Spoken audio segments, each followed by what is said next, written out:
ওই, তোমার মেয়েকে জন্মদিনে কি গিফট দিলে? আমার মেয়ে সূর্যের আলো খুব ভালোবাসে, তাই সূর্যের আলো অর্ডার করেছিলাম। ঠিক টাইমে যে চলে এসেছে, এই অনেক। আমাদের পৃথিবীতে তো সূর্যের আলো ছ্যাঁচা করছে, ওই কাঠ ফাটাটাতে কেউ বার হয় না। সেই পৃথিবীর লোক সূর্যের আলো হোক আর যাই হোক, ভালো জিনিসের কদর করতে পারে না। পৃথিবীতে শুধু সূর্যের আলোটা আছে বলে আমার মেয়েকে পৃথিবীতে দেব, তাই ঠিক করেছি। আমার যোগ্যতা থাকলে সূর্যোদয়ে আমার মেয়ে বিয়ে দিতাম, কিন্তু ওরা নক্ষত্র বংশের বলে গ্রহ বংশ থেকে মেয়ে নিতে চায় না।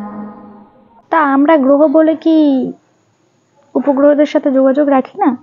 বাবা, ওই তো বৃহস্পতির তো অতগুলো উপগ্রহ, আমাদের চাঁদ, সবার সাথে তো আমাদের কন্ট্যাক্ট আছে। ছাড়ো, ওসব বাদ দাও। এটা বলো, তোমার ছেলের সাথে আমার মেয়ে বিয়ে কবে দেবে? তোমার মেয়ের সাথে আমার ছেলের সম্বন্ধ? সে কি, তোমার মেয়ে তো আমার ছেলের থেকে তো অনেক বড়, আমার ছেলে তো ছোট। ও কিছু হবে না, আমাদের গ্রহে ওইসব কোনো ব্যাপার নেই। ছোট বড় কোনো ব্যাপার নেই, ছেলে মেয়ে হলেই হবে। আমার মেয়ে সব ঠিক করে নেবে, মানিয়ে গুছিয়ে। আচ্ছা আচ্ছা, ঠিক আছে, ওর বাবা আসুক, আমি ওর বাবার সাথে কথা বলি, তারপরে তোমার সাথে যোগাযোগ করবো। হুম, ঠিক ঠিক আছে। আছে, তুমি একটু খেয়াল রেখো, আমি স্যাটেলাইটের মাধ্যমে যোগাযোগ করার চেষ্টা করবো, ঠিক আছে? হুম, ঠিক আছে ঠিক আছে।